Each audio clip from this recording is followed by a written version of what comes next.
presented by The Boys, taking the fight to superheroes on Amazon Prime Video on July 26th.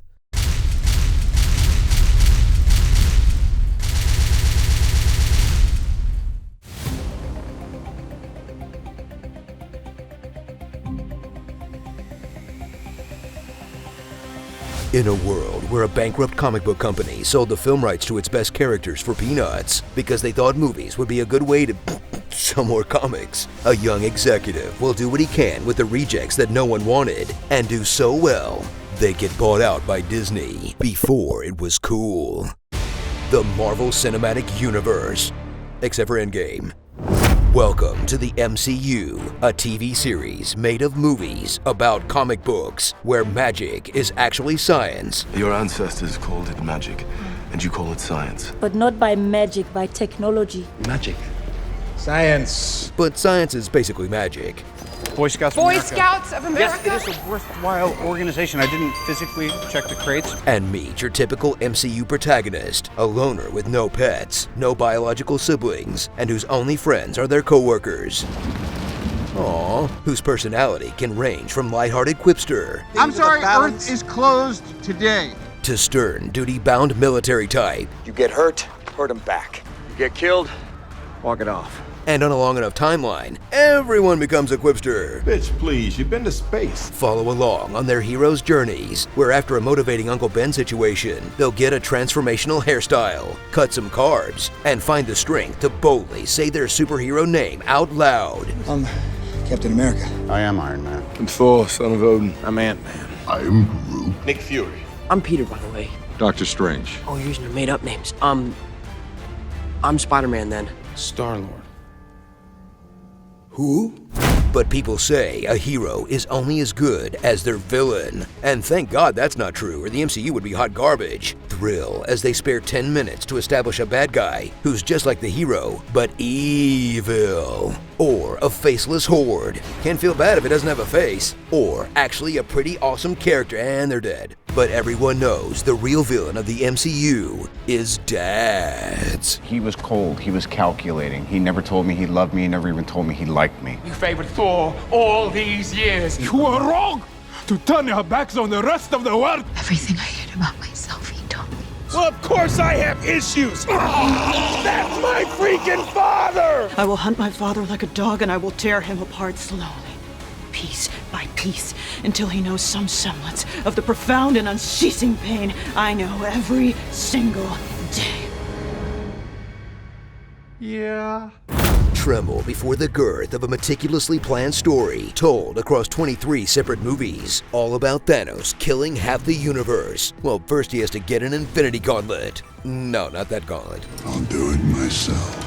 Yeah, that one. And then gather the Infinity Stones. Well, send proxies to get them. And he gives one away, but eventually he'll get the stones. Some aren't stones. While the other relics often appear as stones, the ether is fluid. But then he'll kill half the universe, which also doesn't make much sense. Oh, also, the timeline doesn't work out.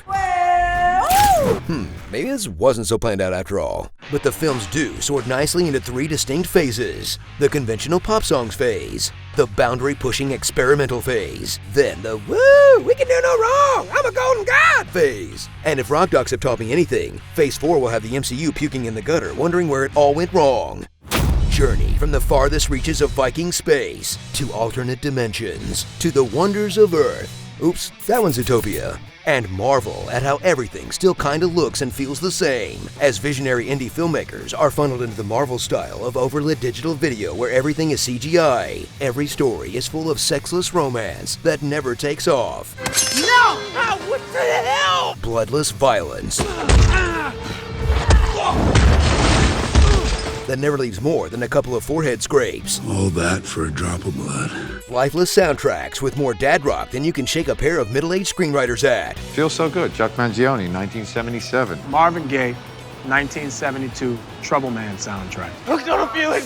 Blue Swede, 1973, that song belongs to me! Or toothless comedy that's just saying pop culture things. So this orb has a real shiny blue suitcase, Ark of the Covenant, Maltese Falcon sort of vibe. I loved you in A Christmas Story. Shooting Knight Rider or touring with his band in Germany. No hard feelings, Point Break. You got a mean swing. We'll build my new Lego Death Star. What? Try me, Beyonce. That man is playing Gallagher. You ever see this really old movie, Aliens? We're getting no help from Flash Gordon. I'm very popular, y'all. Shall we play a game? Like in Footloose, the movie? Exactly like Footloose. Squidward. Grimace. Legolas. Personal flying monkeys. I understood that reference. Blue Lagoon. Gandalf and Harry Potter. Oops, that's Pixels.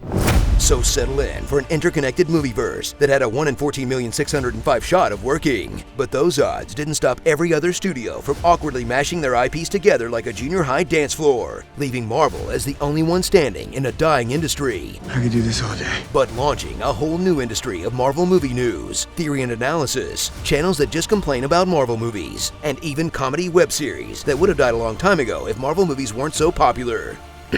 So one way or another, in the end, everyone's getting paid by Disney. You shills. Starring science geniuses. It could achieve heavy ion fusion at any reactor on the planet. Quantum phase is when an object moves through different states of matter. An Einstein-Rosen bridge is a theoretical connection between two different points of space. It's a wormhole. A quantum system would revert back to separate states of matter. Why didn't you just reprogram the synapses to work collectively? When did you become an expert in thermonuclear astrophysics? Last night. Jumping out of airplanes.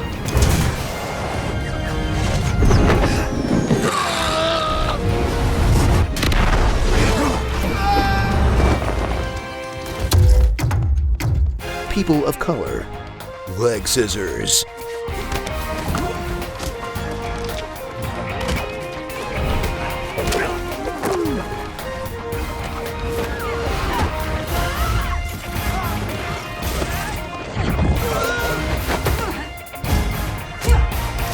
Trains?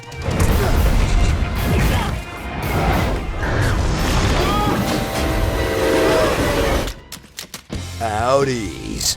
Unless you're Ant-Man, then you get a Hyundai and you like it. Dual wielding.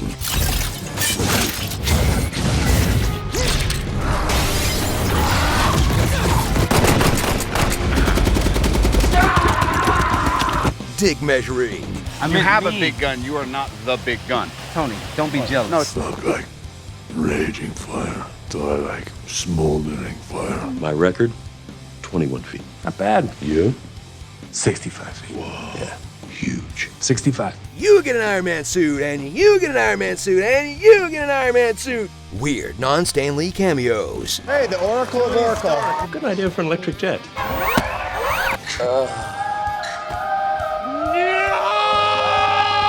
Multi-hit combos!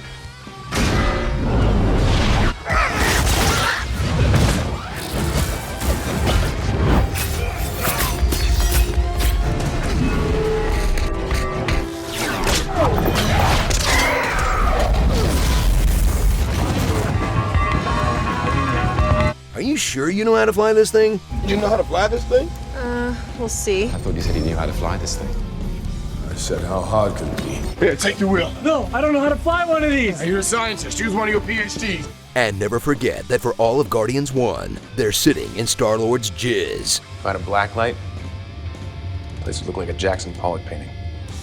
Ugh, gross, dude. The never-ending story. Oh man, we forgot to say anything about the ABC shows, Netflix series, one-shots, and spin-offs. So did Kevin Feige. This episode was brought to you by The Boys, a new series on Amazon Prime Video, premiering on July 26th. It's the first episode of our new series, Fandom Uncovered, all about Twilight fans. Yes, do we have the healthiest history with Twilight? Not so much. But should you check out the official launch of our new series? Heck yes you should.